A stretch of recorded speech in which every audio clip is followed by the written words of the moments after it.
What's going on, everyone? My name is Matt Sherman, and you're listening to Matt Pod. Matt Pod is a show where I go on monologues or I bring on guests to talk about startups, tech, the future, and what's going on in the markets. Today, I am stoked to be going on to a little bit of a rant. Today's going to be a monologue on why people raise money and why the ecosystem surrounding people raising money is extremely flawed and leads to a lot of damaged construction. So, what do I mean by this? Let's break it down. I think there's only a few reasons you want to raise money for your company. Okay, the first reason is that you are young and naive, and you don't know there's any other way to do it, and you just see Apple and you see OpenAI and you say, I'm going to do that. Like, I'm ambitious. I'm going to build something that big and I'm going to raise $1 trillion to do it. There's like that persona. There's the persona of people who want to raise money so they can go full time on their thing, but don't have the intention to build something really big, right? They may not understand the incentives of their investors. There's people that want to raise money. They do want to build something for a few years, but they don't kind of sound like the last camp. They don't really, they cringe at the idea of building a $500 million company or a $1 billion company. They'd be more than happy with a $20 million sale, which is obviously great, a great outcome if you didn't raise $10 million, right? Fantastic outcome for 99.9% of companies. But these are people that don't necessarily strive to like build this massive outcome. And then I think the last camp is there's people that have been in one of those three camps before, or they've worked for a tech company, or they've seen value creation, and they're actually well equipped to raise money and then build the company that actually realizes its potential of venture scale and exits in the future for 500 million, for $1 billion, for 10 billion, and is a success. Now, of course, there are people that could be properly equipped to build one of those companies and fail. But I think the persona can be persistent, and there could be bad luck or bad dynamics on the way to a success or a failure. Now, I say all that because I think 99.98% of the resources and the advice out there does not target the last camp. I think there's a lot of advice around raising money, get started with your company, build something big, kind of education, but without really realizing what that means. Because if you're teaching people, you're creating a funnel to get people into the world of raising capital. Once you start raising capital, it's really hard to get off the treadmill. Yes, there is this phrase like seed strapping, where you can raise one round of $2 million and never raise again. But this doesn't account for all your competitors who have raised money and who are competing with you. It is possible to raise a little bit of money and go the distance. Obviously, there's plenty of examples. I think one prominent one is Zapier. But I think it's really dangerous how there's so many resources in the world to help founders raise money, but there's so few that are equipped to help founders know what it's like to go from raising $1 million, raising $2 million, to taking that all the way to like an exit of $1 billion. Right? There's like very few people in the world that can do that. And it just so happens that I think a lot of those people live in one geography, and that is the Bay Area. The Bay Area is the Bay Area because there are so many successful founders that have built there, that have scaled there, that have exited there, that have stayed there.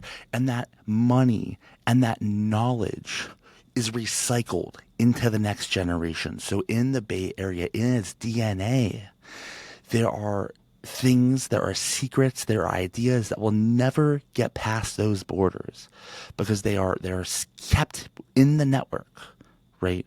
So then the rest of the world has to guess and try to understand how to build a $10 billion company, and most of the time fail along the way. So it's because this dynamic, I suggest founders that do want to go big, founders in that first camp, they get as close as possible to the Bay Area. Because if I'm in Arizona, most people listening to this, they may be in the Bay Area, may not be in the Bay Area. But if you're not friends with, dozens of people that have raised millions of dollars, that have exited successful companies. That's not your peer circle. If it's like you only know a couple people like that, or you don't know anyone like that, you got to change your circle, or you have to change your expectations of what you want to build. You have to decide you don't want to build a venture-backed company. You don't want to raise money, because there's this messy middle where if you raise $2 million and you get lucky, or you have some skill, you raise the money, but you don't know how to get the next round and the next round and the next round, or you don't know how to make that company profitable and get it to an exit that allows your investors to get liquidity, your employees to get liquidity, then you're kind of stuck. And the benefit of being in the Bay Area is there are people that know how to do pre-seed, seed, Series A, Series B, Series C, and not just raising, but what do you do in between the rounds? Who do you hire at what point? How quickly do you fire? How do you do GTM? How quickly? How much should your burn be? These are questions that you're going to find answers in other geographies, but you're going to find the answers fastest in the Bay Area. But no. People love talking about, oh, you can build a company from anywhere. Put on for your hometown. Oh, you're from St. Louis. You're from Phoenix. You're from Maine. Do it there. You can do it. It's a disservice to the founders. The founders that want to go big, the founders that want to solve a problem for the world, for millions or tens of millions or hundreds of millions of people. For the people, for some reason, whether naive or not, whether equipped or not, they decided they want to build something big. It is a disservice to give them the starting advice that allows them to solve that problem, but then not know what to do once they get past that first starting block. It's like, oh, you raised $2 million. Good luck. I might know a couple of Series A investors, but only a few. Good luck, right? The reason you work in the Bay Area is because the pool never ends. The talent pool never ends. The capital pool never ends. The knowledge never ends. The ambition never ends. The ideas never end. Ever. That's why it's the Bay Area. And it's just tough. You're going to have people in various ecosystems that say things that are not consistent with the Bay Area ethos, and that is fine. There's nothing wrong with that. If you don't want to strive to build like a massive tech company, good, because you probably shouldn't, because if you try, you're probably going to fail. And if you try, you're probably going to have a lot of pain. But if you are going to try, set yourself up. Listen to people who have done it. Listen to people that know people, that know people, that know people that can help you all along the way. It's a bit, I think it's really important. It's really important. So if you're a founder and you don't know if you want to build a big thing, then great, stay where you are. By the way, big, you can build a $10 million a year company. That changes your life, changes your family's life, changes your 10, 20, 30, 40 employees' life, right? You want to build a company, sell for $100 million, you're richer than 99% of people in tech.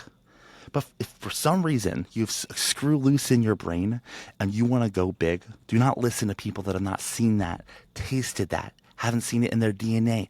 Go to the place, whether physically or virtually, where they live and breathe that DNA. And it is not Phoenix. It is not New York. It's not LA. It is San Francisco. So hopefully I get it through your head. If you're trying to build something big, you got to figure out how to tap into that network. If you don't live there, make friends there, visit there, tap into communities there. You can live somewhere else, but tap into the Bay, although it's still harder. But I'm just really sick of advice of people, getting the massive funnel. Hey, raise money. Hey, you should raise money. Do it. Cold emails. Do this. But once you raise money, good luck. I think it's a disservice to the founder community. One example I'll use here is I made a post on LinkedIn a few weeks ago around something along the lines of, you don't raise money to build a business. You raise money to build a vision or to test yourself and to see what you're made of, and this kind of high level clickbaity stuff, you could say. And a local a member of a local firm responded pretty tersely, and they're like, I refuse to subscribe to the idea that you don't raise money to do anything else but build a business. And objectively, obviously he's right. You don't raise money and don't plan to not build a business. There's something off there. It's you don't, do you really raise $2 million and then immediately think, okay, we got $2 million, let's build the best business ever? No, you just got $2 million equity dollars. You don't build a business, you build a movement. Like you build a vision, you build like a castle that ends up, if you do it correctly, pulls the right levers, solve the right problems, that captures a lot of value of the massive value creation that you're creating, that you're a part of. And I don't know why I struggled with this so much. This like idea that like you don't raise money for anything else but building a business. Because like I don't think that that's like, what Y Combinator is funding. I don't think that not Paul Graham, Gary Tan, is funding all these founders and saying, hey, like, build, you're building a business. No, like they're trying to get traction as quickly as possible, trying to get the momentum so they can raise as much money as possible after demo day. But like there's something about startup culture, at least SF startup culture, where it's like it's more than a business. If you wanted to build a business, you probably wouldn't raise money, or you would get like a loan, or like you get a grant. But if you're raising equity capital from venture capitalists, if you're opening up yourself to that competition, to that BS that is not necessary if you don't want to, I feel like your interests need to transcend building a business. And maybe this is like stupid logic. Maybe I'm wrong. Maybe Silicon Valley is like off base, and plenty of times Silicon Valley is off base.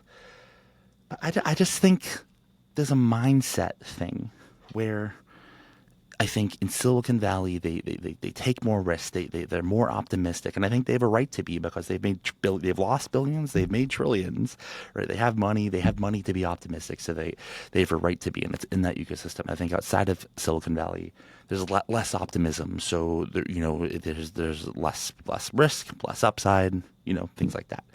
But I really do subscribe to the Silicon Valley mindset. I do subscribe to like you there's a problem you want to solve.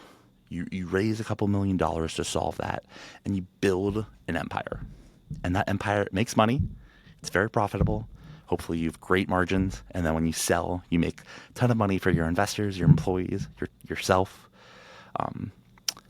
But it's like the same thing as starting a company to exit 5 years later. Again, that's fine if you're not raising venture capital. But if you're raising venture capital, it's like your exit slide shouldn't be in the deck. But like for most investors outside of the Bay, they want it in the deck. But in the Bay, it's like if it's in the deck, it's a red flag. It's like all these little things that are just so different that either make the Bay Area people crazy or make them geniuses, or probably both. And again, I just think it's tough where you have you have a founder, they want to shoot for the moon. They for some reason they got a screw loose in their head. They want to go big, really big. And they get the advice to get some 10% of the way there, but the 90% they got to figure it out. I just think it's tough. And this example that I used in this video is one of those where it's logical for an investor to say, if I give you money, I expect you to build the best business you can with this capital.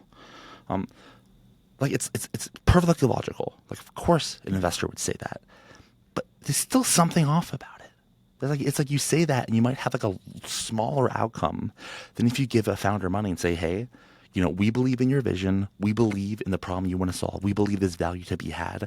So take this money and allocate it as best as you can to make that vision happen. Now go get it. Like it's a different energy. And I don't know. It's like tough when you're a founder and you don't know this yet. You haven't seen the Bay Area energy. You've only seen the local energy.